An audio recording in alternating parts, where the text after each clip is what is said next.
Okay बेटा, हम लोग पढ़े थे काइनामेटिक्स में फ्री फॉल, हाँ, और ग्राफ्स की प्रैक्टिस कर रहे थे।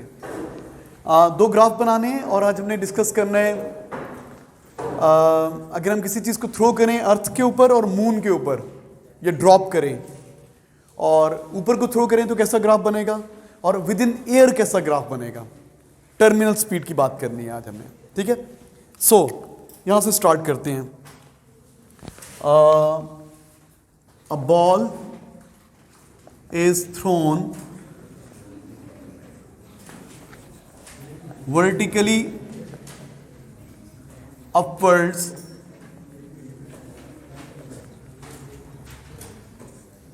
with a speed of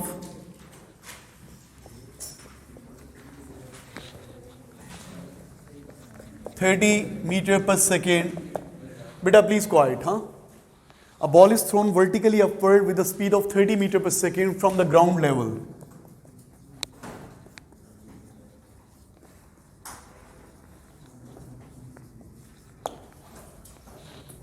क्या करना है?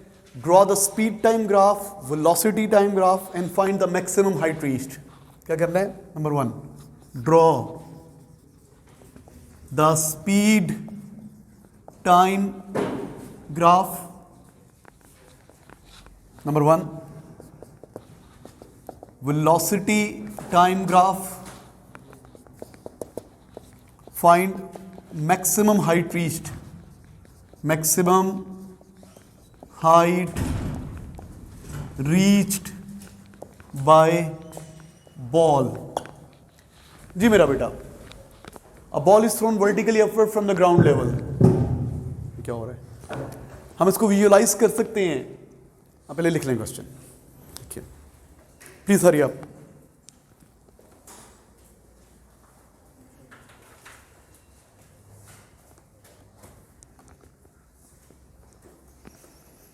A ball is thrown vertically upward with a speed of 30 meter per second from the ground level. Draw the speed time graph, velocity time graph, find the maximum height reached by the ball. कर सकते हैं? कौन कौन नहीं कर सकता?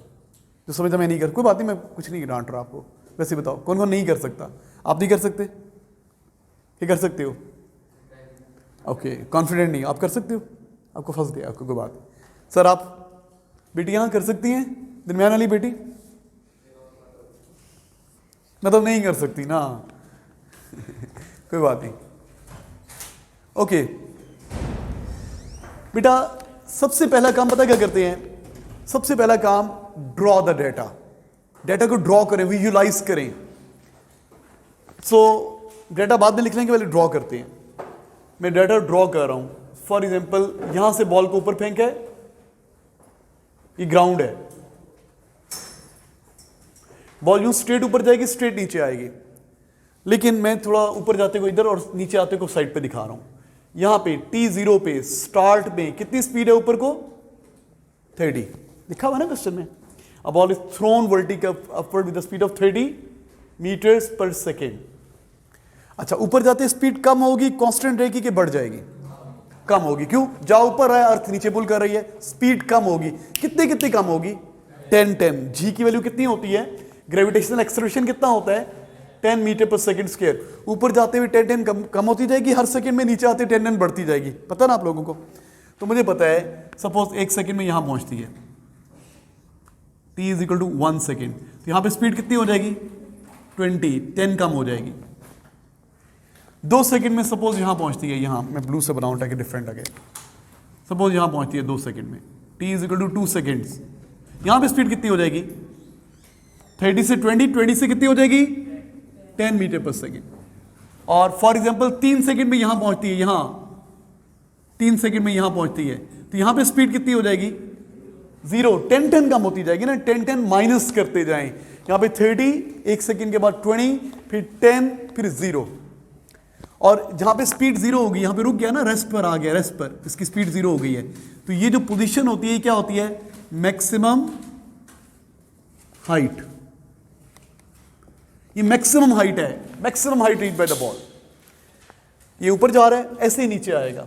अभी 0 time पे यहां पर है, 1 सेकंड पे यहां पर है, 2 सेकंड पे यहां पर है, 3 सेकंड पे यहां पर है, 4 पे यहां पर होगा, नीचे आ रहा होगा। ऊपर जाते हुए 10 ऊपर को थी ना, फिर नीचे आते हुए 4 सेकंड पे यहां पर होगा बॉल, यहां पर, और स्पीड नीचे को कितनी होगी 10। 5 सेकंड पे इसी जगह पर होगा, मैं नीचे अलग से दिखा रहा हूं। 5 सेकंड पे स्पीड कितनी होगी 20। 6 सेकंड पे बिल्कुल इसी जगह पर आएगा, यूं ऊपर जाएगा यूं नीचे आएगा, इसी जगह पर होगा, इसी जगह पे नीचे को गिर रहा होगा। स्पीड कितनी होगी 30 मीटर पर सेकंड। हमने पढ़ा हुआ है, ऊपर जाते हर सेकंड में 10 कम होती रहेगी, नीचे आते 10 बढ़ती जाएगी। अब ग्राफ बनाना है, कौन सा? Speed time graph. कहां लिखो? यहां speed time graph, speed time graph.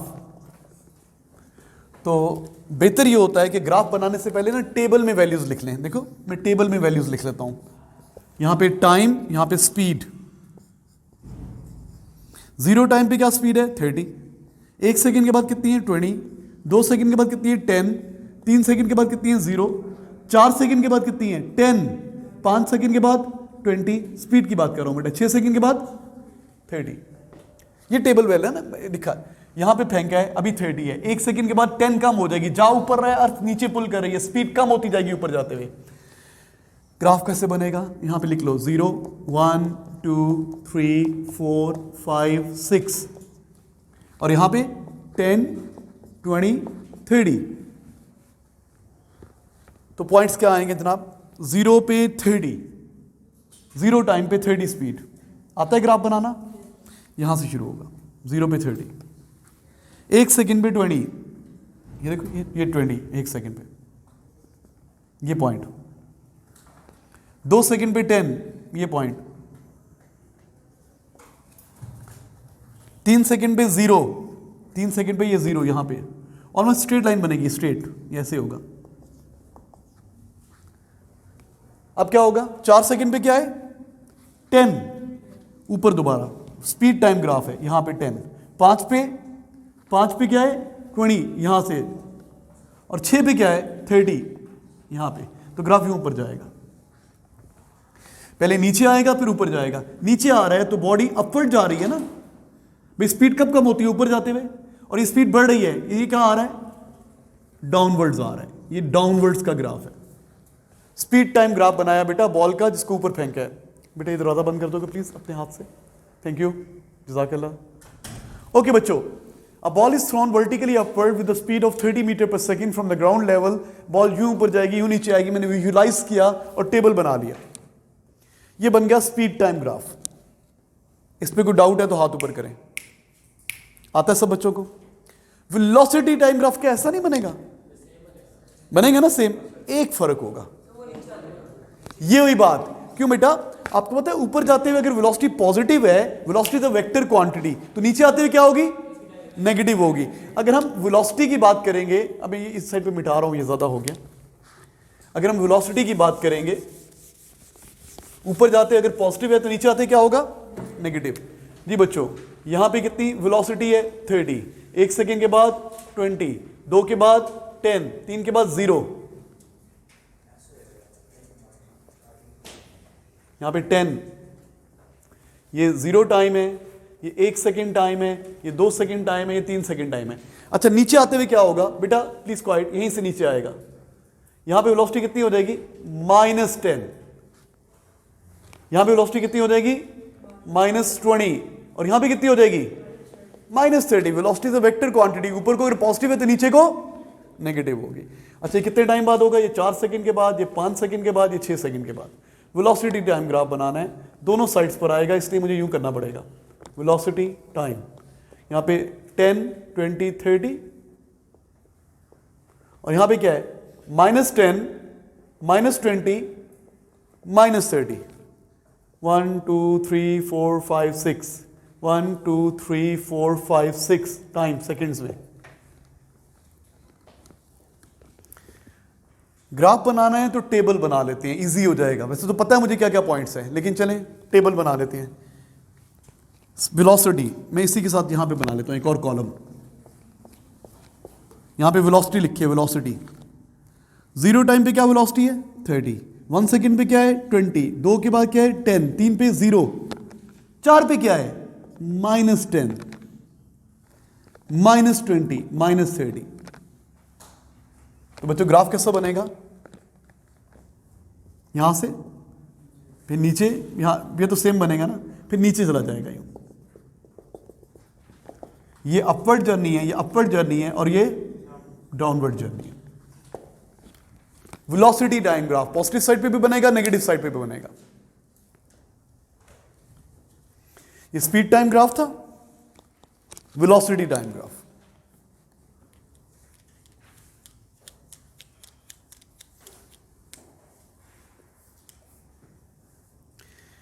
हाँ जी, हमने draw the speed time graph कर लिया, हमने वेलोसिटी टाइम ग्राफ कर लिया। The maximum height reached by the ball, maximum height ऊपर, ये डिस्टेंस बताना है, ये वाला डिस्टेंस, कितने डिस्टेंस तक बॉल ने राइज किया है। Maximum height reach by the ball, ये कैसे आएगा बेटा? एरिया अंडर द ग्राफ, ऊपर जाते हुए ये वाला एरिया कर दें, ये वाला एरिया कर लें, एक ही बात है, ये वाला area. Maximum height reach by the ball, वो वाला एरिया निकाल लेंगे, तो क्या आ जाएगा बेटा? Half into base into height, area half base height, half base 3, height 30, 45 metres.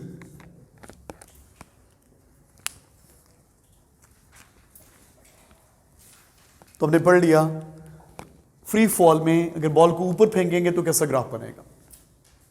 Velocity time graph बनाएंगे, इसके नीचे जो एरिया होगा वो डिस्टेंस ट्रेवल्ड के इक्वल होगा। बेटी आपको समझ में आया कुछ? गुड। हाँ भाई, इसको अरेज कर दूं। नेक्स्ट बेटा,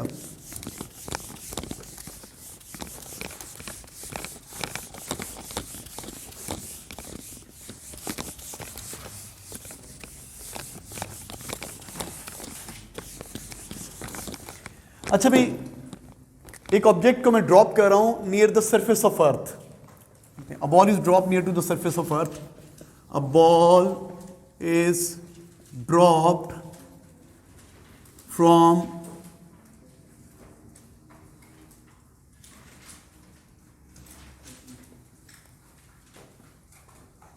near to the surface of earth, near to surface of earth। उसका ये ग्राफ है, वेलोसिटी टाइम ग्राफ गिवन है आपको।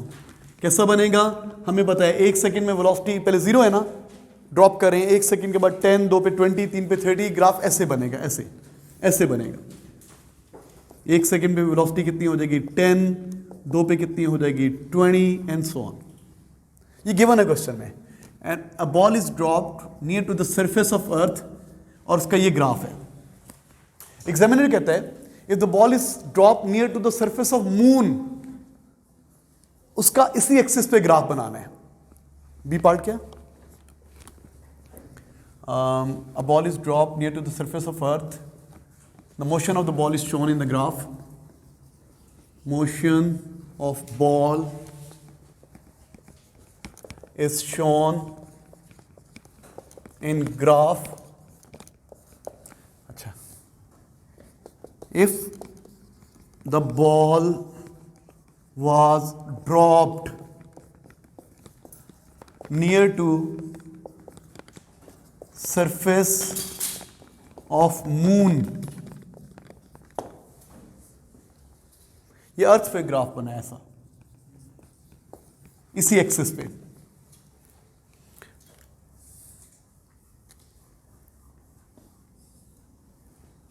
हाँ जी, देन वेलोसिटी टाइम ग्राफ क्या होगा बेटा?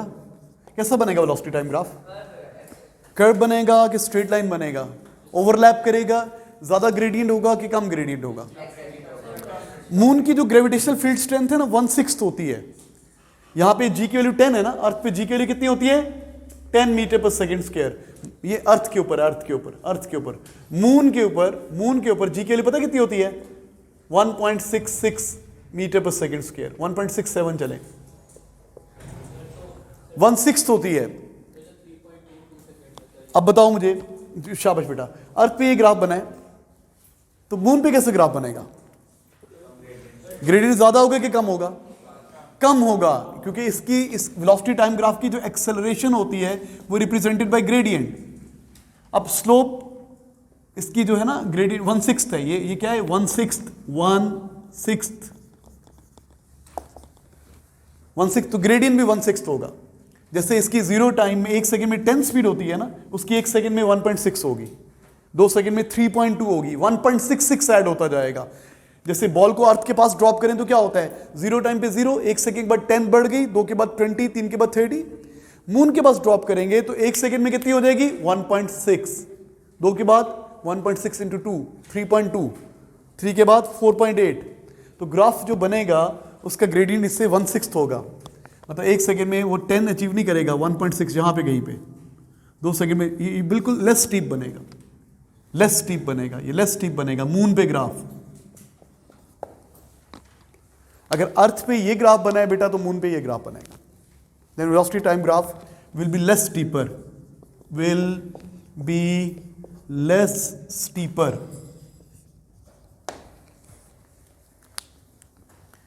जी बेटा,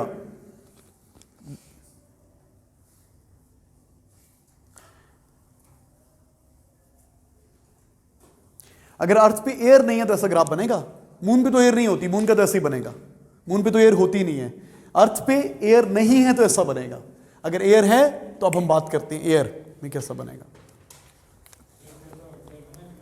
जी बिल्कुल वही बताना है मैंने आपको, वही समझाना है।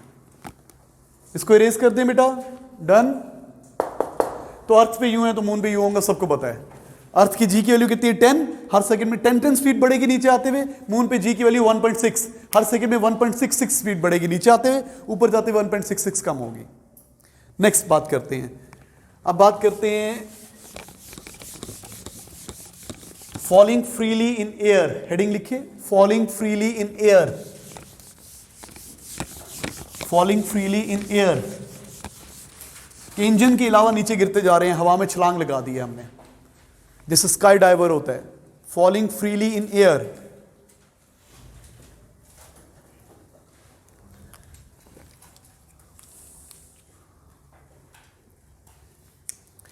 जी बेटा, जब किसी ऑब्जेक्ट को एयर में ड्रॉप करते हैं, हम यहां पे एयर है, तो जब वो नीचे गिरता है, अभी रुका हुआ है ना, जब वो नीचे गिरता है तो एक तो वेट एक्ट करता है ना, वेट, एक और फोर्स भी एक्ट करती है, उसका नाम क्या है, air resistance. Air resistance, air drag force, air friction भी बोलते हैं, एयर रेजिस्टेंस एक्ट करती है। क्यों एक्ट करती है एयर रेजिस्टेंस, पता है आपको एयर रेजिस्टेंस क्यों एक्ट करती है? बम्बार्ड करती हैं, टक्करें मारते हैं उसको। तो क्या रुके हुए बॉल पे नहीं टक्करें मार रहे? देखो मेरी बात सुनो, एयर रेजिस्टेंस तब एक्ट करती है जब बॉडी मूव कर रही होती है। बॉडी मूव कर रही हो तो भी एयर रेजिस्टेंस एक्ट करती है, बॉडी रुकी हुई हो, एयर मूव कर रही हो तो भी तो विंड पुश होता है ना आपको। मैं रुका हूं, हवा चल रही है, वो भी एयर फ्रिक्शन ही होती है। अच्छा, अभी हम बात करते हैं कि एयर रुकी हुई है, बॉडी चल रही है। अच्छा लिसन टू मी प्लीज, पहले सुन लें। जब बॉडी रुकी हुई होती है तो उसको एयर मॉलिक्यूल इधर से इधर से इधर से इधर से इधर से इवनली बम्बार्ड कर रही होती हैं। एयर मॉलिक्यूल हर तरफ से इवनली टक्करें मार रहे होते हैं। अच्छा, अब अगर बॉल चलने लग जाए, इस साइड पे बॉल मूव करेगी तो पता क्या होगा, इस साइड के जो कोलिजन्स होंगे फोर्सफुल हो जाएंगे, ये बड़े एयर, और ये लेस फोर्सफुल हो जाएंगे। यहां तो बैलेंस होंगे ना। ये बॉल की बजाय मैं स्ट्रेट ये बनाऊं तो ज्यादा इजी लगे, आपको समझ आएगा। ये देखो, एक बॉडी यूं है, रुकी हुई है, रेस्ट पर है, जितने कोलिजन इधर हो रहे हैं उतने इधर, जितने इधर उतने इधर, जितने इधर उधर उतने उधर। अभी इस पे एयर रेजिस्टेंस कितनी है, एयर बम्बार्डमेंट की वजह से फोर्स को बोलते हैं एयर रेजिस्टेंस। एयर रेजिस्टेंस कितनी है, 0, रुका हुआ है, यार रेस्ट है। लेकिन अगर ये मूव करेगा, ये इधर मूव करता है इधर, तो पता क्या होगा, जब ये इधर मूव कर रहा है और एयर मॉलिक्यूल भी इधर आ रहे हैं तो ये वाले कोलिजन ज्यादा हो जाएंगे, बड़े एरोस का मतलब फोर्सफुल कोलिजन्स। बड़ा एरो फोर्सफुल कोलिजन, छोटा एरो लेस फोर्सफुल कोलिजन्स। पहले दोनों एरो सेम बनाया ना, जितने कोलिजन यहां हो रहे हैं उतने यहां हो रहे हैं, इक्वल फोर्स के हो रहे हैं, इक्वल फोर्स के हो रहे हैं। यहां पे क्या है, बॉडी राइट पे जा रही है और सामने से अगर हम खुदा न खास्ता एक्सीडेंट हो, गाड़ी यूं जा रही है और सामने से हेड ऑन आ रही है तो ज्यादा डेंजरस एक्सीडेंट होता है। रिलेटिव स्पीड ऐड हो जाती है। रिलेटिव स्पीड क्या हो जाती है, ऐड हो जाती है। देखो फॉर एग्जांपल, अभी ये बॉडी रुकी हुई है तो इसकी स्पीड 0 है। अब एयर मॉलिक्यूल जहां से टक्कर मार रहे थे सपोज 10 मीटर पर सेकंड से, तो एयर मॉलिक्यूल की जो स्पीड है यहां भी 10 मीटर पर सेकंड से। अब यहां पे एयर आ रही है 10 मीटर पर सेकंड से और बॉडी इधर को मूव कर रही है 5 मीटर पर सेकंड से। तो पता क्या हो जाएगा, सामने वाले मॉलिक्यूल्स की जो रिलेटिव स्पीड हो जाएगी मैं 10 मीटर पर सेकंड, मैं 5 मीटर पर सेकंड से लाहौर की तरफ जा रहा हूं और 10 मीटर पर सेकंड से लाहौर मेरी तरफ भागता हुआ आ रहा है, तो मैं लाहौर जल्दी पहुंचूंगा ना, मेरी रिलेटिव स्पीड ज़्यादा हो जाएगी। मैं किसी की तरफ भाग रहा हूं और मेरी तरफ भागना शुरू कर दे तो मैं उस तक जल्दी पहुंचूंगा। तो जो सामने वाले मॉलिक्यूल्स हैं, एयर मॉलिक्यूल आ रहे थे 10 मीटर पर सेकंड से, बॉडी जा रही है 5 मीटर पर सेकंड से, तो इधर की जो रिलेटिव स्पीड है ना, आपके सिलेबस में नहीं है उसे बता रहा हूं, इसकी रिलेटिव स्पीड कितनी हो जाएगी 15 मीटर पर सेकंड। और पीछे वालों की रिलेटिव स्पीड कितनी हो जाएगी, मैं लाहौर की तरफ भाग रहा हूं, लाहौर आगे भागना शुरू कर दे तो मैं देर से पहुंचूंगा ना। देखो जी माइनस कर देंगे, अब क्या होगा, ये आ रही है 10, एयर मॉलिक्यूल्स आ रही है 10 से, बॉडी भाग रही है 5 से, तो उनकी रिलेटिव स्पीड कितनी होगी, इधर वाले मॉलिक्यूल की रिलेटिव स्पीड कितनी होगी 10 - 5, ये रिलेटिव स्पीड कम होगी, वो रिलेटिव स्पीड ज्यादा होगी। बेटा जब बॉडी रुकी हुई है, जितने कोलिजन इधर हो रहे हैं उतने कोलिजन इधर हो रही है, जितनी फोर्स ऑफ कोलिजन इधर है उतनी फोर्स ऑफ कोलिजन इधर है। लेकिन अगर बॉडी यूं चलने लग जाएगी तो सामने वाले कोलिजन ज्यादा हो जाएंगे, ज्यादा फोर्सफुल हो जाएंगे, बड़ा एरो, क्योंकि उनकी रिलेटिव स्पीड ज्यादा हो गई है। ये जो कोलिजन है ना, ये क्या है, फोर्सफुल कोलिजन्स, और ये क्या है, लेस फोर्सफुल कोलिजन्स। तो अब इनकी वजह से क्या होगा, कोलिजन अनइवन होने से एक ऑपोजिट डायरेक्शन में फोर्स बिल्टअप हो जाएगी, उसको बोलते हैं एयर रेजिस्टेंस। क्या बोलते हैं उसको, हेडिंग क्या लिखी है आपने, the free falling freely in air, heading ये है, फॉलिंग फ्रीली इन एयर। इसके लिखिए, इसके साथ लिखिए, when a body is at rest in air, when a body is at rest in air,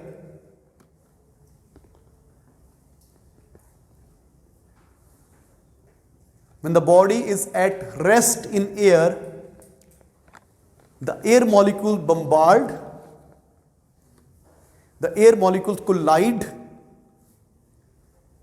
evenly from each side, from all the sides. When the body is at rest, the air molecules collide evenly from all the sides. And force due to air molecular collisions is zero. And force due to these even collisions, and force due to these even collisions is zero. Full stop. Next line में लिखिए, when a body moves in air, when a body moves in a fluid कर लें, air fluid में दोनों आती है, liquid और gases दोनों आ जाती हैं। when a body moves in fluids, fluids में ब्रैकेट में लिख लें गैसेस और लिक्विड्स, विद इन ब्रैकेट लिखें गैसेस और liquids. when a body moves in fluids, with in bracket लिखें गैसेस और लिक्विड्स। गैसेस भी फ्लूइड हैं, मॉलिक्यूल मूव कर सकते हैं, लिक्विड भी फ्लूइड हैं जो फ्लो कर सकते हैं। When a body moves in fluids, the molecular collisions become uneven. The molecular collisions become uneven.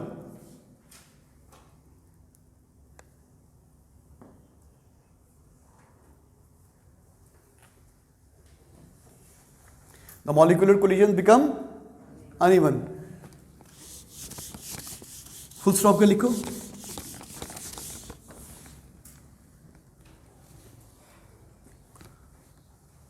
The collisions on the front side, the collisions on the front side is more forceful, are more forceful. The collisions on the front side are more forceful than on the back side. अब body move कर रही है, ये body है, ये move कर रही है, डायग्राम बना दो यहाँ पे। जब बॉडी रुकी हुई थी तो यूं डायग्राम बनाओ, जब बॉडी रेस्ट पे थी तो ये डायग्राम बनाओ, ये इवन कोलिजन, एरोज बराबर। और जब बॉडी मूव कर रही है तो ये बड़े एरोज दिखा दो, बड़े एरोज, बड़े एरोज, बड़े एरोज, और ये छोटे छोटे मुन्ने मुन्ने एरोज। ये बॉडी मूव कर रही है।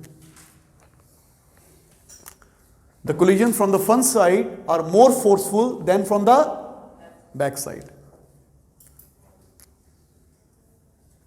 ये डायग्राम दिखाते हैं, ये वाली। ये बॉडी मूव कर रही है, ये मूव कर रही है, ये रेस्ट पे थी। आगे आगे लिखिए, now an opposing force act, an opposing force act, now an opposing force acts on the moving body due to these uneven collisions, due to these uneven collisions known as air resistance, known as drag force भी बोलते हैं इसको, air resistance, known as air resistance. बेटा जब body रुकी हुई है तो हर तरफ से इवन कोलिजन्स हो रहे हैं, जितने इधर से हो रहे हैं उतनी फोर्सफुल इधर है। नेट फोर्स कितनी है? Zero. Net force due to collision zero है। यहाँ पे एयर रेजिस्टेंस जीरो है जब बॉडी रुकी हुई है। जब बॉडी चलती है तो फ्रंट साइड, ये फ्रंट साइड है, फ्रंट साइड पे जो कोलिजन होते हैं फोर्सफुल हो जाते हैं, बैक साइड पे जो कोलिजन होते हैं लेस फोर्सफुल हो जाते हैं। इन अनइवन कोलिजन की वजह से एक फोर्स बिल्टअप हो जाती है, इस फोर्स को बोलते हैं एयर रेजिस्टेंस। अनइवन कोलिजन की वजह से एयर रेजिस्टेंस। हाँ जी, अब बताओ एयर रेजिस्टेंस किस किस चीज पे डिपेंड करती है? तो लिखिए, air resistance depends on, number 1 speed. जितनी स्पीड ज्यादा होगी उतनी एयर रेजिस्टेंस ज्यादा होगी। The air resistance depends on speed. बेटा air resistance depends on speed, बिल्कुल डायरेक्टली प्रोपोर्शनल होती है। जितनी स्पीड ज्यादा होगी उतनी एयर रेजिस्टेंस ज्यादा होगी। गाड़ी चल रही है, अपना हाथ बाहर निकालें, स्लो चल रही है तो आपके हाथ को पुश मिलेगा कम, तेज चल रही है तो आपको जोर से पुश मिलेगा। तेज चल रही है, ज्यादा स्पीड है, ज्यादा एयर फ्रिक्शन है। अंडरस्टैंडेबल है, कोई मसला नहीं है। तो air resistance is directly proportional to speed. और किस पे डिपेंड करती है air resistance? Area, frontal area, gravity पे नहीं करती। फ्रंटल एरिया, सरफेस एरिया नहीं, फ्रंटल एरिया। लिखो, क्रॉस सेक्शन बताता हूं, लिखो। It depends on frontal area. जितना फ्रंटल एरिया ज्यादा होता है उतनी एयर रेजिस्टेंस ज्यादा होती है। गाड़ी में बैठे हैं, हाथ निकालें बाहर, आपके हाथ को पुश फील होगा। आपके हाथ को यूं कर दें, फ्रंटल एरिया कम हो गया। पहले यूं था ना हाथ, फ्रंटल एरिया ये था, ज्यादा था, अब यूं कर दिया, फ्रंटल एरिया कम हो गया। ठीक है, एयर रेजिस्टेंस कम हो गई। मोटरसाइकिलिस्ट जो रेस लगा रहे होते हैं झुक के चलाते हैं, बिल्कुल यूं यूं होकर नहीं चला रहे होते। एरिया ज्यादा है, एयर फ्रिक्शन ज्यादा है। नीचे झुक जाएंगे, एरिया कम हो जाएगा। पैराशूटिस्ट, पैराशूट खुलता है तो क्या होता है? एरिया ज्यादा हो जाता है। जब एरिया ज्यादा होता है तो एयर रेजिस्टेंस ज्यादा हो जाती है।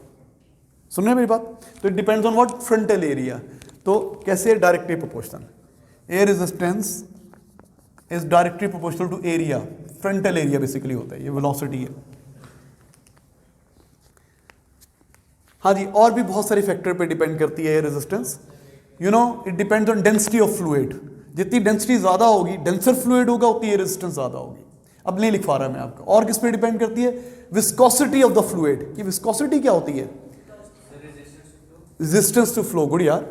Honey is more viscous than water. पता है, हनी बहुत आहिस्ते आहिस्ते फ्लो करता है, वो विस्कोस ज्यादा है। तो जितना विस्कोस फ्लूइड होता है उतनी ड्रैग फोर्स ज्यादा होती है। नॉलेज के लिए बता रहा हूं। ये दो मेन चीजें आएंगी हमारे में, इसलिए बता, ओ लेवल में यही पता होने चाहिए। जब बॉडी रुकी हुई है तो एयर रेजिस्टेंस जीरो है। जब बॉडी मूव करी है तो एयर रेजिस्टेंस एक्ट करी है। तेज मूव करी है, ज्यादा एक्ट कर रही है।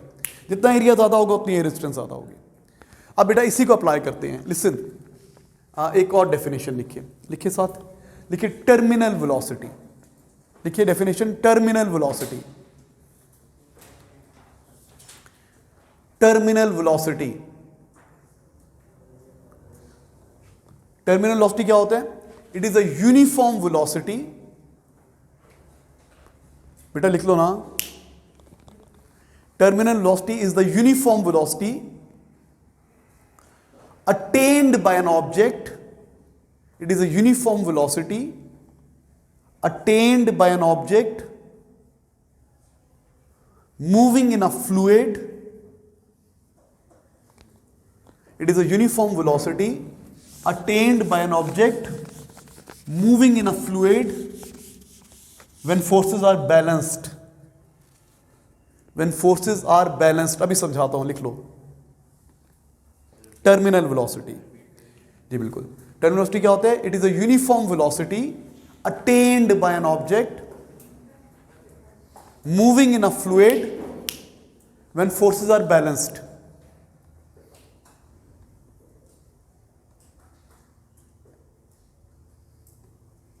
जब किसी ऑब्जेक्ट को ड्रॉप करें ना, table tennis ball, lighter ball, बहुत हाइट से, पहले उसकी स्पीड बढ़ेगी, ज्यादा तेजी से बढ़ेगी, बाद में बढ़ने का रेट कम हो जाएगा, आखिर में यूनिफॉर्म हो जाएगी, फिर फर्दर नहीं बढ़ेगी। स्काई डाइवर जंप करता है बहुत ऊपर से, स्काई डाइवर जो ऊपर से जंप कर रहा है तो क्या होगा? जब वो नीचे गिर रहा है पहले स्पीड बढ़ेगी, बाद में बढ़ने का रेट कम होता जाएगा, फाइनली कांस्टेंट हो जाएगी जब एयर रेजिस्टेंस वेट को बैलेंस कर लेगा। और बेटा इधर ये सिर्फ फॉलिंग बॉडी में नहीं होती, एक हाइड्रोजन गैस का बैलून ऊपर जा रहा है। बच्चों ने बैलून नहीं पकड़े होते, लाइटर गैस का ऊपर जा रहे, गैस वाले बैलून जिसको बोलते हैं। अब बैलून छोड़ें, ऊपर जाएगा, पहले इसकी स्पीड बढ़ेगी, बाद में कांस्टेंट स्पीड से ऊपर जाएगा। ये टर्मिनल स्पीड है। ये जरूरी नहीं होता कि बॉडी गिर रही है तो टर्मिनल है। एक पानी के अंदर शिप चल रही है यूनिफॉर्म स्पीड से, तो वो टर्मिनल स्पीड से चल रही है। फ्लूइड में इंजन की फोर्स आगे लग रही है, वाटर फ्रिक्शन पीछे लग रही है, दोनों बैलेंस हो गई, इसको बोलते हैं टर्मिनल स्पीड। अच्छा बेटा, अब मैं एक ऑब्जेक्ट को ड्रॉप कर रहा हूं, लिखिए सिचुएशन लिखिए। A ball is dropped from some height near to the earth surface. A ball is dropped from some height near to the earth surface. अब इसका वेलोसिटी टाइम ग्राफ कैसा बनेगा? ये देखो, अभी हमने बढ़ाया था, t0 पे ड्रॉप कर रहे हैं। अगर हम एयर रेजिस्टेंस को इग्नोर कर देंगे तो ग्राफ कैसा बनेगा? Near to the earth surface,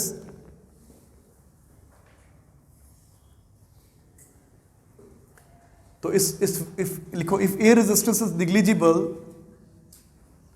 then इस graph will be linear. If air resistance is negligible तो ग्राफ कैसा बनेगा बच्चों? एयर नहीं है तो ऐसा स्ट्रेट लाइन, 1 सेकेंड में 10, 2 में 20, 3 में 30, यहां पे 1 सेकेंड में पहुंचा, यहां पे 2 सेकेंड में पहुंचा, सपोज यहां पे 3 सेकेंड में पहुंचा, यहां पे स्पीड कितनी है? 0, यहां पे रेस्ट पर है। 1 सेकेंड के बाद कितनी हो जाएगी? 10, 2 के बाद 20, 3 के बाद 30, ऐसे बढ़ती जाएगी एंड सो ऑन। तो ग्राफ ऐसा बनेगा। ये विदाउट एयर, विदाउट एयर। अच्छा भी, अभी मैं इसी ऑब्जेक्ट को एयर में ड्रॉप कर रहा हूं। ओके, अगर आपको आता है तो रफ कॉपी पे बनाइए। वेलोसिटी टाइम ग्राफ गिवन है विदाउट एयर, इसी एक्सिस पे बनाना है, इन एयर। आगे लिखिए, if the object is dropped in air then if air resistance is not negligible.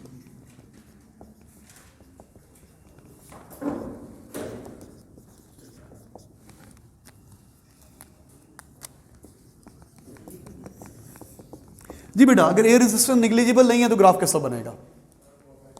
क्या होगा? कैसा बनेगा? बना के दिखाएं।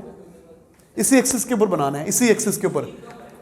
जी बिल्कुल ठीक है, इसी एक्सिस के ऊपर बना सकते हैं आप। बना के दिखाएं बेटा, सेम एक्सिस पे बनाना है, मैंने कंपेयर करना है दोनों को। पहला वाला कौन सा, दूसरा वाला कौन सा? ये गुड ट्राई, लेकिन सही नहीं है। वेरी गुड ट्राई, लेकिन 3 में से 1 नंबर आएगा, 1 आ जाएगा। गुड ट्राई, 2 भी आ सकते हैं लेकिन ज़्यादा। हाँ जी, दिखाइए मुझे। विदाउट एयर का कहाँ है? ओके, और विद एयर का उससे ऊपर है। सोच लो, तुम भी सोच लो। तुमने अच्छी शेप बनाई है। 2 आउट ऑफ 3, 1 आउट ऑफ 3। जी बेटा, ओके, 2 और 1.5 आउट ऑफ 3। बिटिया नहीं दिखा रही,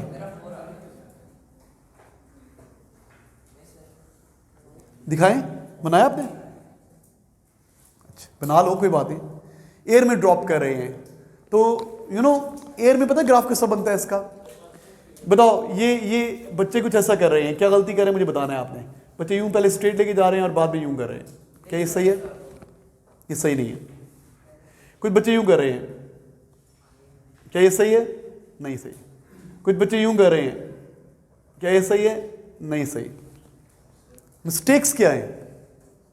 एक बात तो ये कि विदाउट एयर का ग्राफ ये है, एयर के अंदर ग्राफ क्या उससे ऊपर हो सकता है? इसका मतलब पता क्या हुआ? अगर मैं ये ग्राफ बना रहा हूं, इसकी बात कर रहा हूं, इस वाले की, इसका मतलब ये हुआ कि 1 सेकंड पे एयर में तो इतनी स्पीड है, सॉरी विदाउट एयर इतनी स्पीड है और एयर में उससे भी ज्यादा है, तो ग्राफ इससे ऊपर तो कभी नहीं जा सकता। सुन रहे मेरी बात? ग्राफ इससे ऊपर नहीं जा सकता, ये तो हो ही नहीं सकता। अच्छा, ये वाला ग्राफ जो ओवरलैप कर रहा है, इतनी देर तक ओवरलैप कर रहा है, ये देखो, इसका मतलब ये हुआ कि एयर में है या विदाउट एयर है, इसकी स्पीड यूनिफॉर्म रेट पे बढ़ती जा रही है, उसके बाद अलग हो रही है।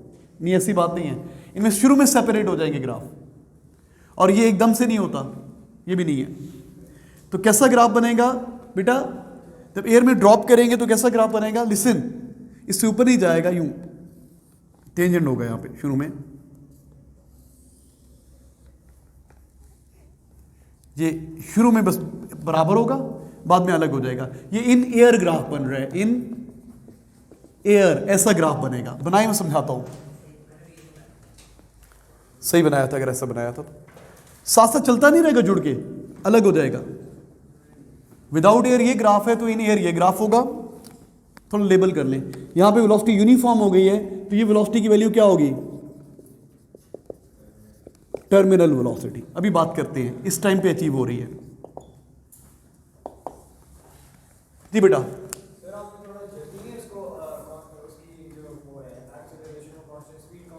नहीं, वो तो डिपेंड करता है कि आप शेप यही बनेगी, ऊपर दिखा दें, इधर दिखा दें।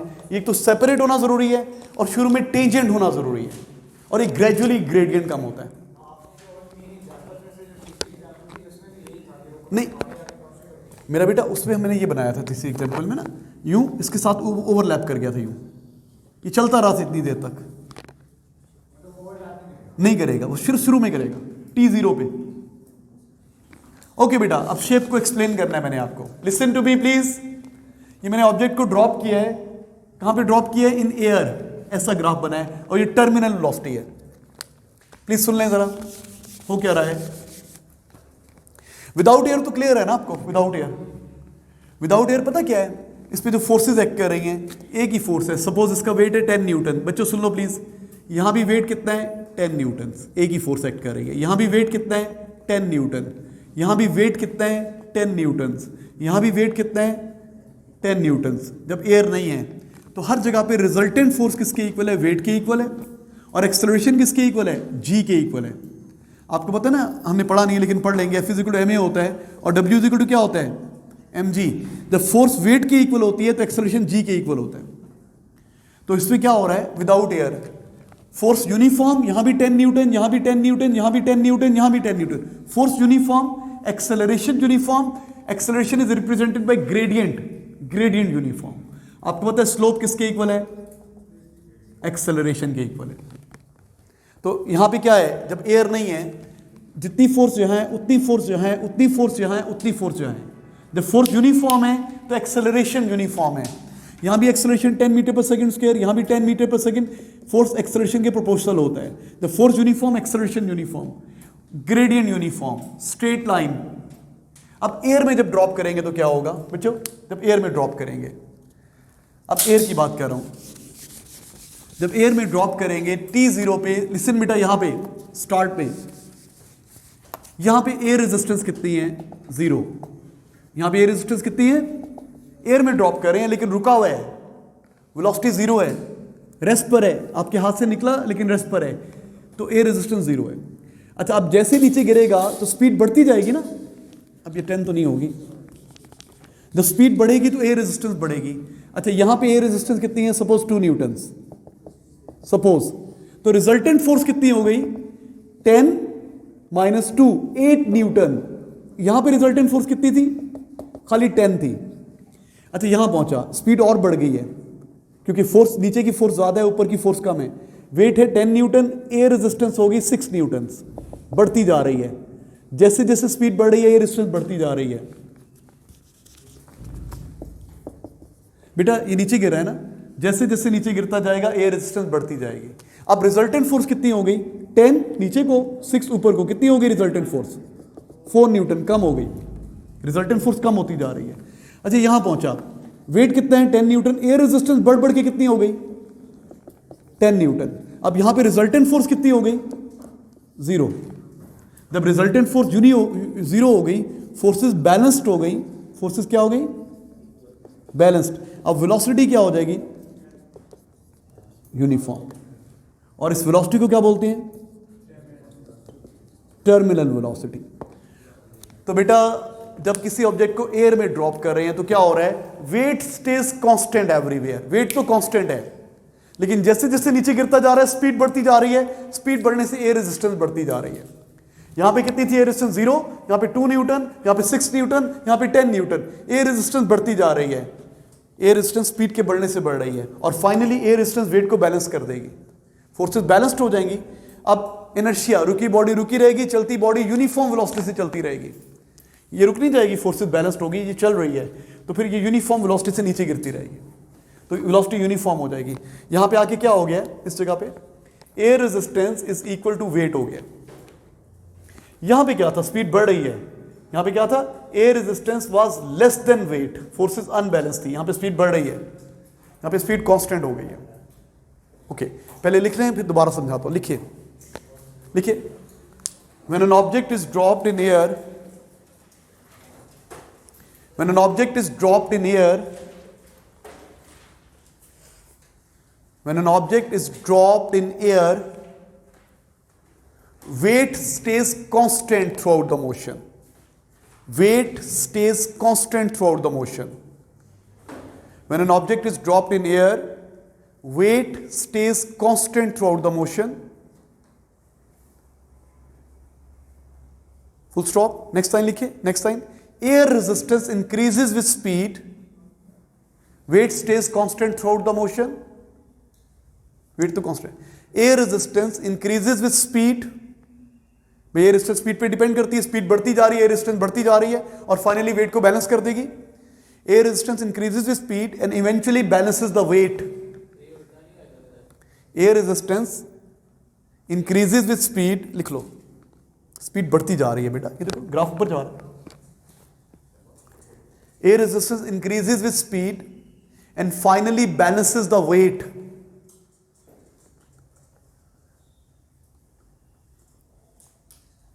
Full stop. Next line. The resultant force decreases. The resultant force decreases and finally becomes zero. The resultant force decreases and finally becomes zero.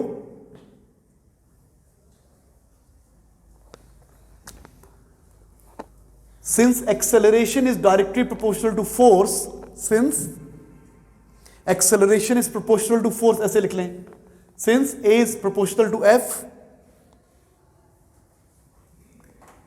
therefore acceleration, और ब्रैकेट में लिख लें gradient decreases and becomes zero. Therefore acceleration, और within bracket लिखें gradient of velocity time graph. Therefore acceleration और gradient decreases and becomes zero. Acceleration और within bracket लिखें gradient and becomes zero. Last point. Now the velocity becomes uniform, that is terminal velocity. Now the velocity becomes uniform, known as terminal velocity. बेटा बिल्कुल आसान है, ये बहुत सारी चीज़ें बताई इसलिए आपको मुश्किल हो रही होगी। जब ऑब्जेक्ट नीचे गिर रहा है, यहाँ पर है, चाहे यहाँ पर है, चाहे यहाँ पर है, चाहे यहाँ पर है, वेट यहाँ भी 10 न्यूटन है सपोज, वेट यहाँ भी 10 न्यूटन है सपोज, वेट यहाँ भी 10 न्यूटन है, वेट यहाँ भी 10 न्यूटन है। क्या होता जा रहा है, यहाँ पे रुका हुआ है, स्पीड 0 है, यहाँ पे रेस्ट पर है, तो एयर रेजिस्टेंस कितनी है 0। यहाँ पे मूव कर रहा है, एयर रेजिस्टेंस एक कर रही है, यहाँ पे 2 न्यूटन एयर रेजिस्टेंस, यहाँ पे 6 न्यूटन एयर रेजिस्टेंस, यहाँ पे 10 न्यूटन एयर रेजिस्टेंस, बढ़ती जा रही है 2, 6, 10 और वेट की इक्वल हो गई। ना तो फोर्सेस आर बैलेंस्ड और ये यूनिफॉर्म स्पीड से नीचे गिरेगा। इसको बोलते हैं टर्मिनल स्पीड। कल हम आखिरी बात करेंगे कि अगर यहाँ पे पैराशूट खुल जाएगा तो ग्राफ हो जाएगा। कल बात करेंगे। Thank you students.